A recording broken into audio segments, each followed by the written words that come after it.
So forget about it, Fugazi, everyone's favorite segment. We got to close the show on that or on this. We'll read a statement. If we think it's a hot take, a good take, we'll say forget about it. If we think it is not a good take and we don't agree with it, we'll say Fugazi. All right. JT, first one. Johnny Football.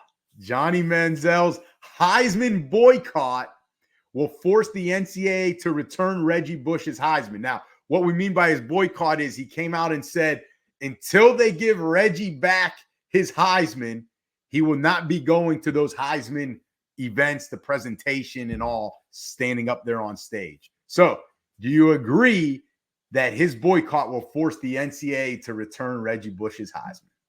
No. NCAA don't give a damn about Johnny Manziel. Like, real talk, I love Johnny Manziel. He's one of my favorite college football players, just like the whole Johnny football, like that whole thing. But Johnny Manziel, him reading the room has never been one of his strong suits. They don't care about you. You are probably one of their least favorite Heisman members out of that whole group. You saying you're not going to show up, they're probably like, thank God, get this out of here. Like, they do not care. Like, you need somebody better than Johnny Manziel to stand up for Reggie Bush and be like, this is wrong. Johnny Manziel ain't that guy. Like, he got too many skeletons in his own closet. You lucky they don't snatch your Heisman. Because you did way worse than what Reggie Bush did. But that's on the public record. But nah, Johnny Manziel's not a big enough figure. Like, the NCAA is dug in with Reggie Bush. Like, he ain't getting it back. You're not getting it back. Like, Michael Jordan himself would have to come in and write a letter of recommendation for them to consider something like that. Then why would the NCAA go back? They're standing on their word. They're not budging, man. Reggie, sorry, Johnny not getting you the trophy back.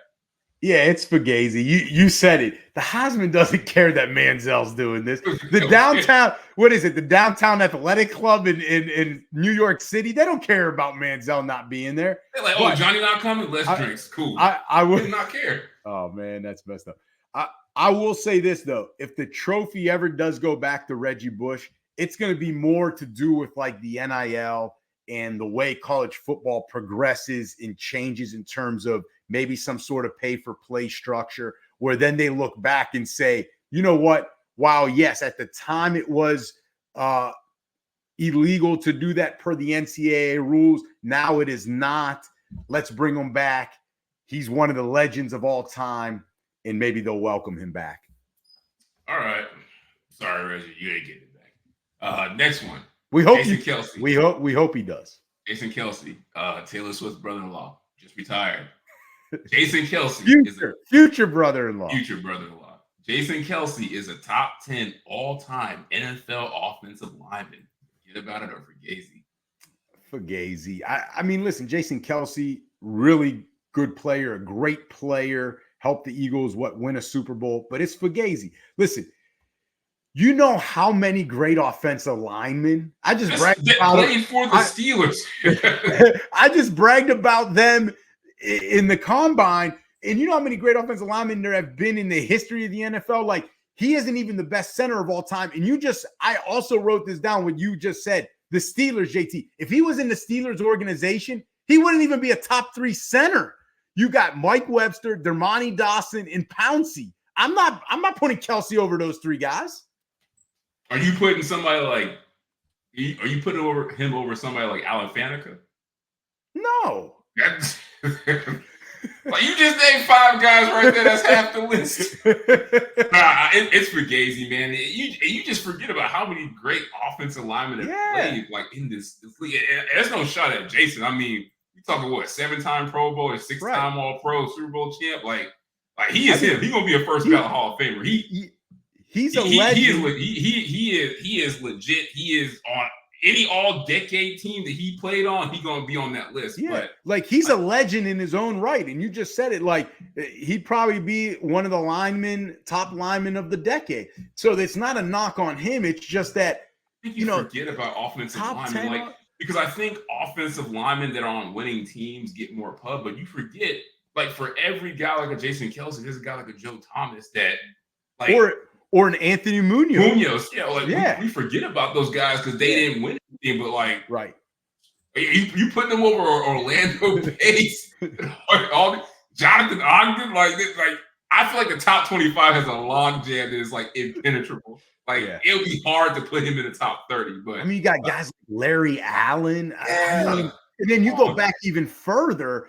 Like we talked about some of those Steelers O linemen, like a Mike Webster and everything. Like you've got guys in the 80s with the Washington teams, right? Like they were known for their linemen. So it's tough. Art Shell. You got Art Shell. What's that? You putting him in over your cousin Tony Baselli? Ooh, that's a tough one now because Tony Baselli, man. The fact that that's where we are, neither of those guys are like top 30. That lets you know how deep that offensive line group is. We're talking about all time, man. Yeah, I mean Baselli's a Hall of Famer, right? I think. Yeah, that's what I'm saying. I mean, he's pretty dang good.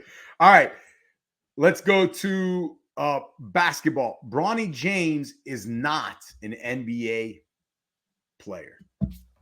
I don't know because every time I read something about Bronny James, they're like, oh, like the metrics, he's an NBA player. But I look at his stats, and I'm like, this dude shouldn't even be talked about in the news. And I'm like, is it that he's not good?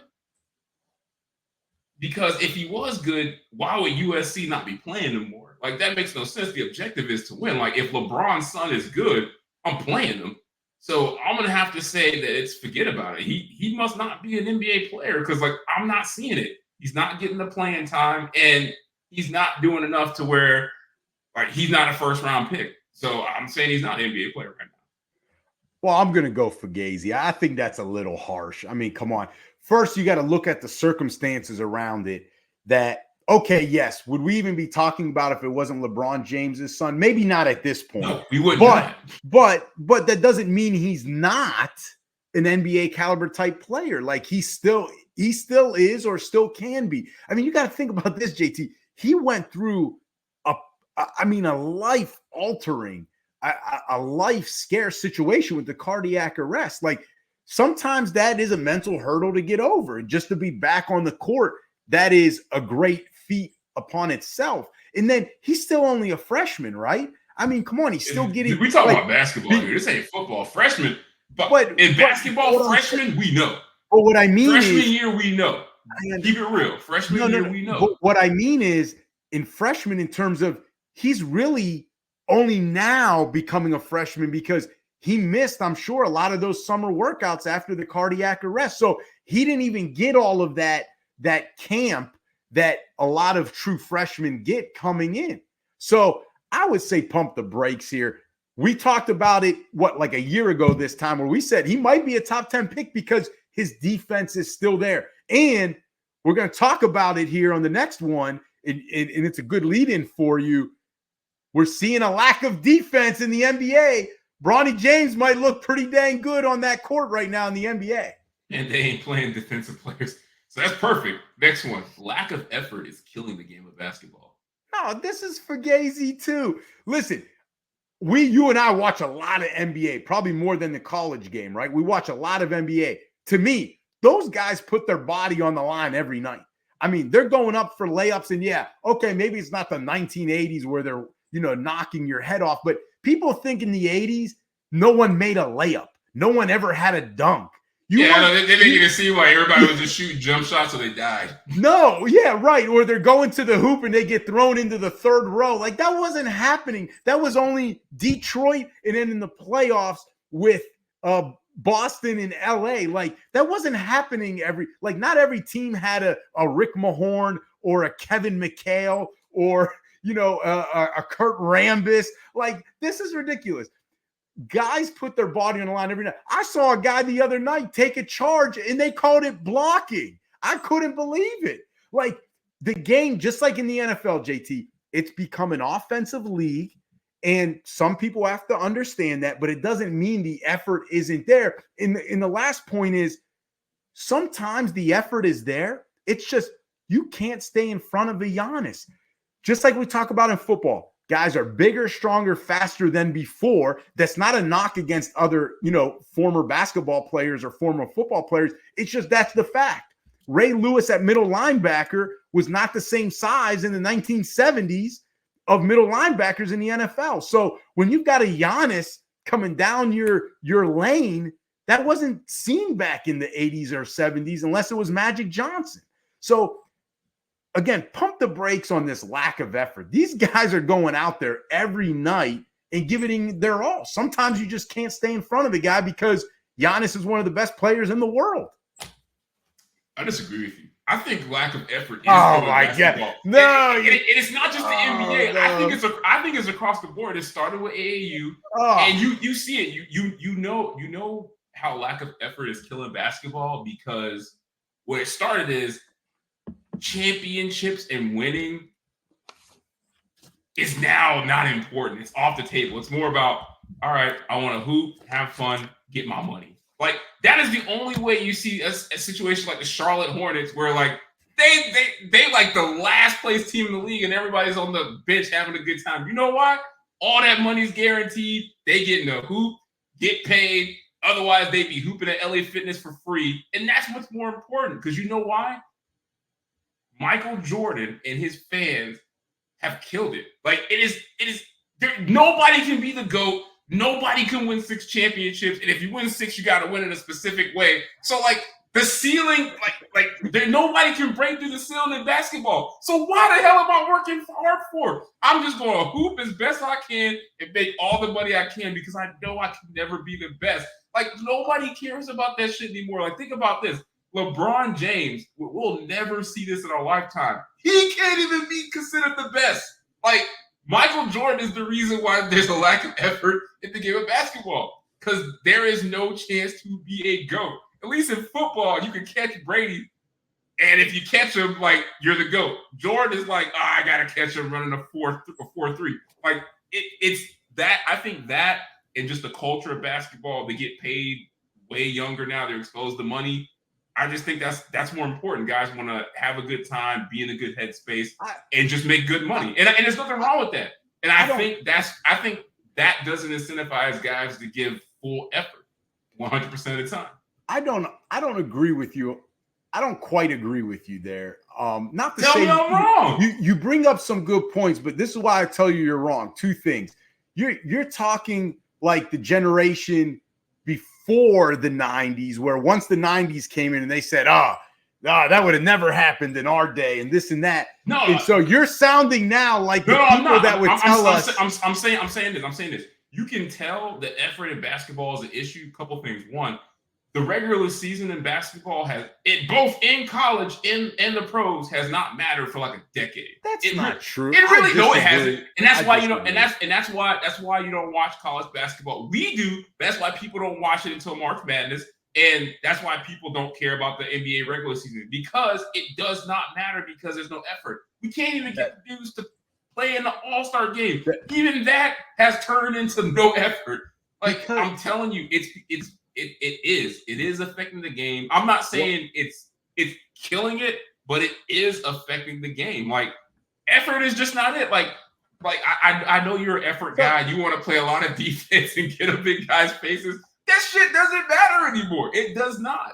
But my point is, just because maybe the defense isn't there, and again, I don't think it's because of lack of effort. Now, yeah, maybe in the All-Star game that's true in terms of the defense, but what I'm saying is, JT, guys weren't good 3-point shooters in the 80s, even in the 90s. It wasn't exciting. Now it's exciting, but it doesn't mean the effort's not there. I mean, you know how much time these guys put into their shots, into their dribbling. I get it. And what I'm saying is, I'm not saying they don't go. I'm not saying they don't go to work. What I'm saying is, I think the effort that I see in today's basketball ain't the same of what I saw previously. It's not. How is it not? These guys are flying to the hoop. They're doing things sometimes. Because ain't nobody there. Because they can't keep up. It's tough. This isn't the 80s where guys aren't as athletic and aren't as good in terms of getting to the rim. There's not only unathletic white dudes in the league anymore. It's tougher. But you've heard guys say it. Like, I think Spencer did when he said this a couple of years ago. He was like, playing in the NBA is, yes, the talent is better, but it's much easier in basketball in the NBA than in college, because one, there's nobody in the paint. Like in college, There's always somebody in the Okay, paint. so it's how hard is that, to get there. So what I'm saying is, how is that lack of effort? I don't get that. Get your ass in there. Take a charge. Lock somebody up. I saw it the other night. They called it a block. Why would you do that if they're going to keep calling it a block? That man just got Everyone wants offense. Get with the program. Get with the program. Get with the program. Keep the show in there now. All right. Victor Wembenyama is the best defensive player. Hey, talk about defense. Is the best defensive player in the NBA right now. Look, man, you're going to have to give me my props because you laughed at me when we talked about this a couple shows ago. I told you, I was like, I think he's already a top 10 player, and I think we're seeing the next Wilt Chamberlain. You're like, pump the brakes. And then the dude, all he did. Wait, you said Wilt Chamberlain? I said, I think we're seeing. Go back and run the tape. I said, definitely pump the brakes there. Don't disrespect Wilt. Don't disrespect Wilt. So all he's done since I said that comment is he's led the league in blocks for the last month, and he has more blocks himself than any NBA team. Like, it's insane. The man had like 47 blocks in a month. You understand how insane it is for a player to have that many blocks in a month? Hell yeah, he already the best defensive player. Nobody getting the shot off. And he can defend you on the perimeter. Obviously, he's protecting the paint. Best defensive player in the league already. I'm sorry. It's over. So, yeah, it's forget about it. And he now has... Say his name. Wilt Chamberlain Wembenyama. Say it. No, that's... I'm not disrespecting Wilt like that, I ain't either, but, hey, I ain't seen anything... There's only 3 people in my life that I've seen this freakish. Him, Wilt, and who's the other? Shaq. You were around when Wilt was around? Hey, man, I seen the tapes. I see the tapes. And if I can't get the VHS, I'm looking at all the stat lines. So it tells me in Braille that this dude was a freak of nature. I'm telling you. All right, so he now is the freakiest dudes I ever seen play basketball. He now has the second best odds to win Defensive Player of the Year behind Gobert. So Vegas says that might be true, best defensive player. I think it is. Forget about it. I agree. He had that 10 blocks on February 12th, I think, against Toronto. And this is really where he kind of separates himself from Gobert. He leads the league in blocks and ranks second in block rate. Then he ranks third in defensive rebound rate and ninth in defensive box plus minus. Those are all ahead of Gobert. So he is now, I'll tell you what, JT, you might want to put some of that JT money that you've got sewn in the mattresses in the mansion. He's at plus 650, meaning you put 100 down and he wins the award, you win 650. Second best odds. He's creeping up. At one point, he was like plus 2,500. He's gaining ground on Gobert. And made the bet at 25. Yeah, you should have. We should have when you said it. Because you got to remember this. Sometimes there's voting fatigue. We know this. I don't like to hear Gobert ain't be a favorite.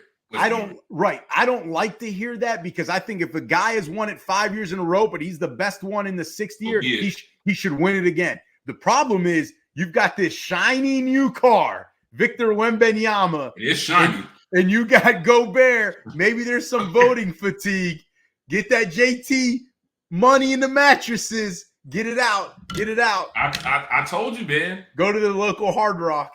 Wilt Chamberlain, Wembenyama. You think I'm playing, man? We see in the next one. Hold on. Pump the brakes, though, because Wilt can score 100. We've seen it. Wilt's going to score. Wilt's going to score on anybody. All right? So Victor doing all this, and he not even playing like elite starter minutes. Like that's the most insane thing. Like he barely pushing 30 minutes a game. But JT, and he's resting. JT, Dikembe Mutombo was great at defense. Like Victor's he's got to keep elevating his offense. Dikembe wasn't out there on the perimeter shooting threes. I understand that, but don't say Wilt yet. Don't say Wilt yet. Like Dikembe wasn't out there getting 5x5s like it's easy. Don't it's say 45 minutes a game. He wasn't doing that. I'm sorry. There's a reason why I said Wilt Chamberlain and not Dikembe. Like I ain't dissing this man like that. Don't say Wilt yet. Just don't compare him to Wilt yet. Next one, you gonna come back and you're gonna agree with me at one point. Watch. Never. Just because of that. He is going to break the league.